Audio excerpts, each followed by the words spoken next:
ओम श्री गुरु बाबा त्रैलिंग स्वामिन्ये नमः। ओम सहस्रारे कड़िकारे रक्तपद्मे स्थितिं गुरुं द्विजं द्विपदं द्विनेत्रं श्वेतसूर्यो संप्रभम्। ओंकारे अहंकारे हुंकारे ह्रींकारे ओंकार मध्ये सोहम देवं ह्रीं रूपं धूम दुर्गे देव्यै नमः। ओम श्री गुरु स्वरूपं हंस सोहंसं ज्योतिर्मयम् ओं महाविद्या श्री गुरुदेवं नमामि तम्। प्रेम भक्ति अमृत वाणी। सच्चिदानंद प्रभु के अनेक रूप हैं। जिस साधक ने हरि के जिस रूप को देखा है वह उनके उसी रूप को जानता है। वह सारे रूप उस एक ही बहुरूपिया हरि के हैं। आँख मिचौनी के खेल में गोल छू लेने पर फिर चोर नहीं होना पड़ता, उसी प्रकार ईश्वर को छूने पर फिर सांसारिक बंधन नहीं बांधते। लोहा जब एक बार पारस को छूकर सोना हो जाता है तब चाहे उसे मिट्टी के भीतर रखो या कूड़े में फेंक दो, वह जहाँ रहेगा सोना ही रहेगा, लोहा न होगा। इसी प्रकार जो ईश्वर को पा चुका है वह बस्ती में रहे चाहे जंगल में, उसको फिर दाग नहीं लगता। ईश्वर को प्राप्त कर लेने पर मनुष्य का आकार वही रहता है, परंतु उससे अशुभ कर्म नहीं होते। ईश्वर का दर्शन कर लेने पर मनुष्य फिर जगत के जंजाल में नहीं पड़ता। ईश्वर को छोड़कर एक क्षण भी उसे शांति नहीं मिलती। एक क्षण भी ईश्वर को छोड़ने में मृत्यु कष्ट होता है। ईश्वर के पास जाने के अनेकों उपाय हैं। सभी धर्म इसी के उपाय दिखला रहे हैं। हे मनुष्यों, तुम संसार की वस्तुओं में भूले हुए हो। यह सब छोड़कर जब तुम ईश्वर के लिए रोओगे तब प्रभु उसी वक्त आकर तुम्हें गोद में उठा लेंगे। ईश्वर को देखना चाहते हो तो माया को हटा दो। इस सत्य को धारण करो कि भगवान न पराये हैं, न तुमसे दूर हैं और न दुर्लभ ही हैं।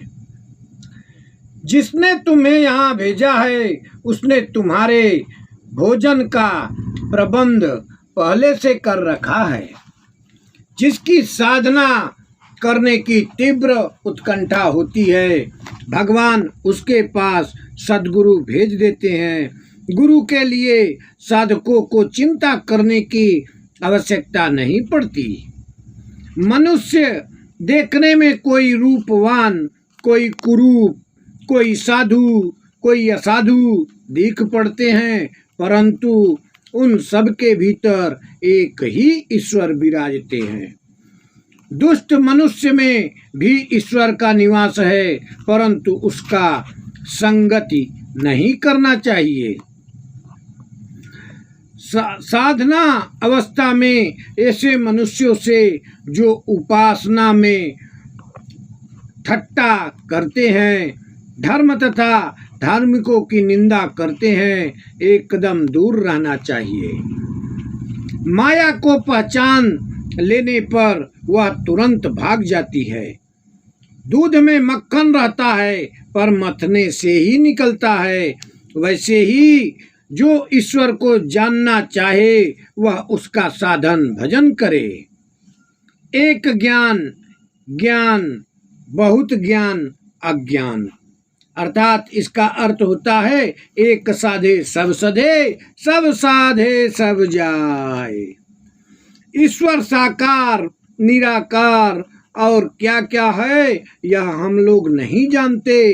तुम्हें जो अच्छा लगे उसी में विश्वास कर, उसे पुकारो, तुम उसी के द्वारा उसे पाओगे। मिश्री की डाली चाहे जिस ओर से चाहे जिस ढंग से तोड़कर खाओ, मीठी लगेगी ही। मन सफेद कपड़ा है, इसे जिस रंग में डुबोगे वही रंग चढ़ जाएगा। व्याकुल प्राण से जो ईश्वर को पुकारते हैं उनको गुरु करने की आवश्यकता नहीं होती। सच्चा शिष्य गुरु के किसी बाहरी काम पर लक्ष्य नहीं करता, वह तो केवल गुरु की आज्ञा ही सिर नवाकर पालन करता है। पतंग एक बार रोशनी देखने पर फिर अंधकार में नहीं जाता। चींटियां गुड़ में प्राण दे देती है पर वहां से लौटती नहीं।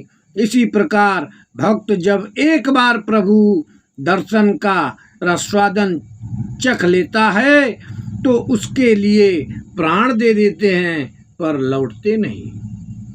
संसार में रहकर जो साधन कर सकते हैं यथार्थ में वे ही वीर पुरुष हैं। संसार में रहकर सब काम करो पर ख्याल रखो कहीं ईश्वर के लक्ष्य से मन हट न जाए। ईश्वर के दर्शन की इच्छा रखने वालों को नाम में विश्वास तथा सत्य का विचार करते रहना चाहिए। मन को स्वतंत्र छोड़ देने पर वह नाना प्रकार के संकल्प विकल्प करने लगता है, परंतु विचार रूपी अंकुश से मारने पर वह स्थिर हो जाता है। हरि नाम सुनते ही जिसकी आंखों से सच्चे प्रेमाश्रु बह निकलते हैं वही नाम प्रेमी है। डुबकी लगाते ही जाओ, रत्न अवश्य मिलेगा। धीरज रखकर साधना करते रहो, यथा संभव अवश्य ही तुम्हारे ऊपर ईश्वर की कृपा होगी। साधु संग को धर्म का सर्वप्रधान अंग समझना चाहिए। मरने के समय मन में जैसा भाव होता है दूसरे जन्म में वैसी ही गति होती है। इसलिए जीवन भर भगवान के स्मरण की आवश्यकता है, जिससे मृत्यु के समय केवल भगवान ही याद आवे। बालक की नाई रोना ही साधक का एकमात्र बल है। फल के बड़े होने पर फूल अपने आप गिर जाता है, इसी प्रकार देवत्व के बढ़ने से नरत्व नहीं रहता। मनुष्य तभी तक धर्म के विषय में तर्क वितर्क करता है जब तक उसे धर्म का स्वाद नहीं मिलता। स्वाद मिलने पर वह चुपचाप साधन करने लगता है।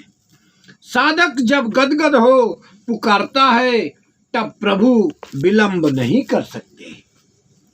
ईश्वर के अनंत नाम है, अनंत रूप है, अनंत भाव है।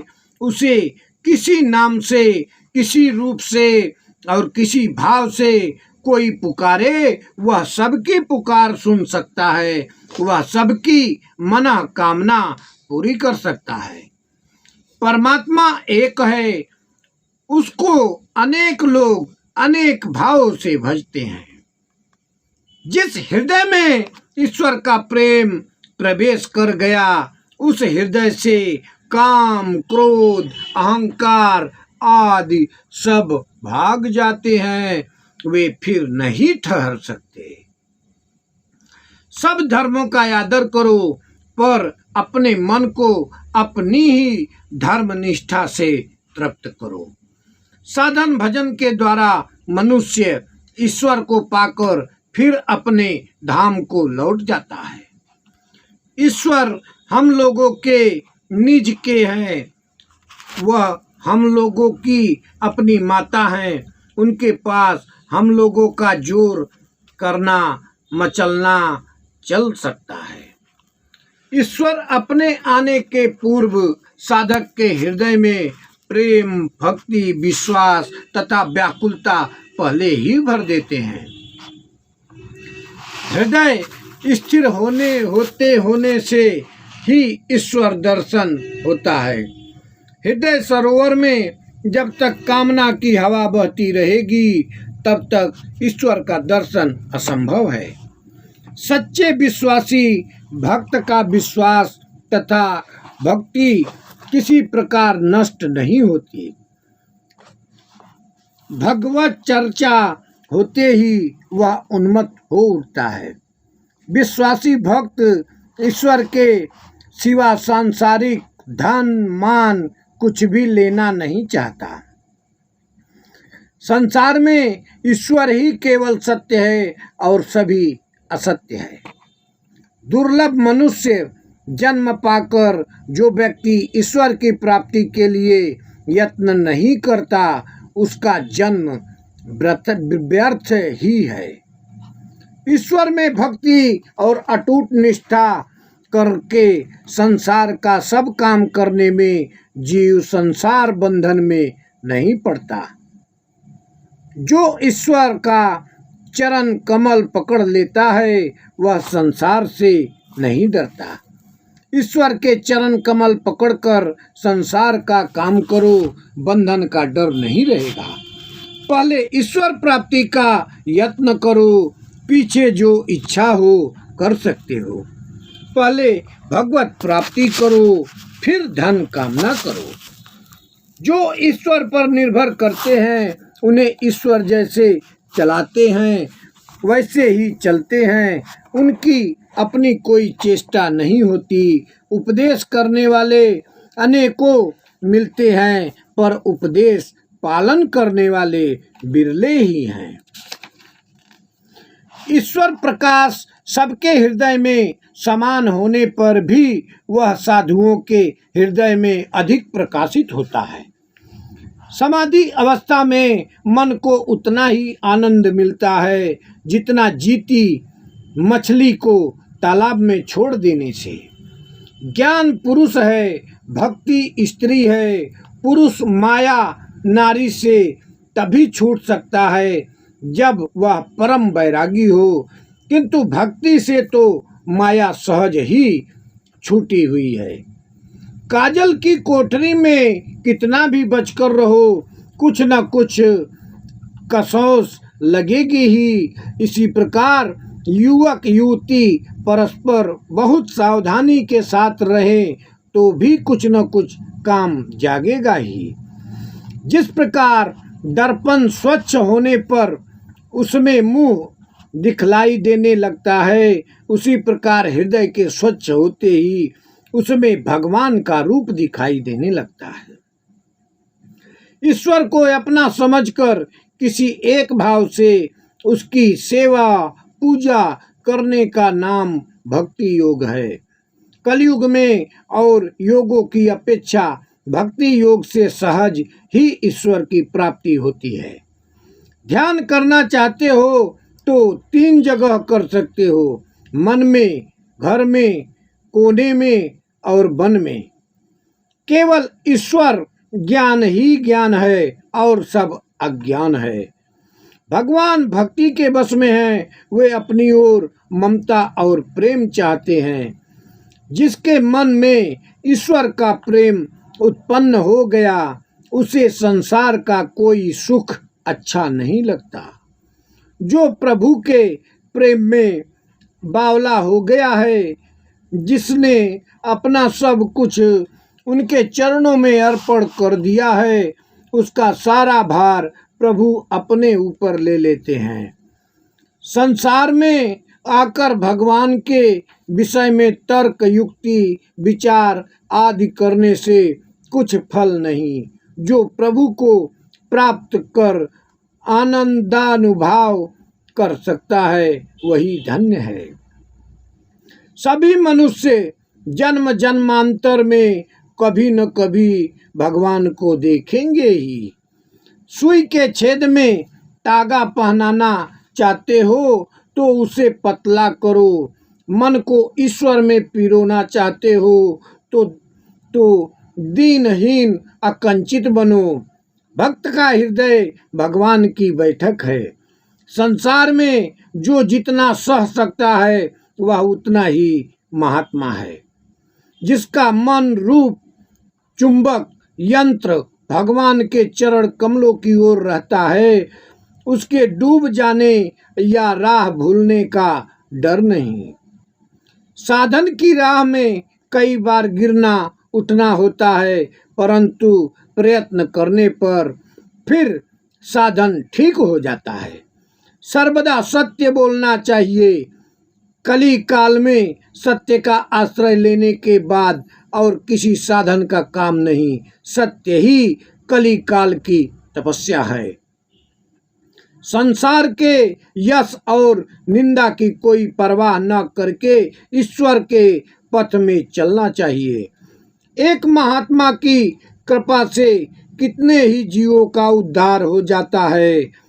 साधक के भीतर यदि कुछ भी आसक्ति है तो समस्त साधना व्यर्थ चली जाएगी।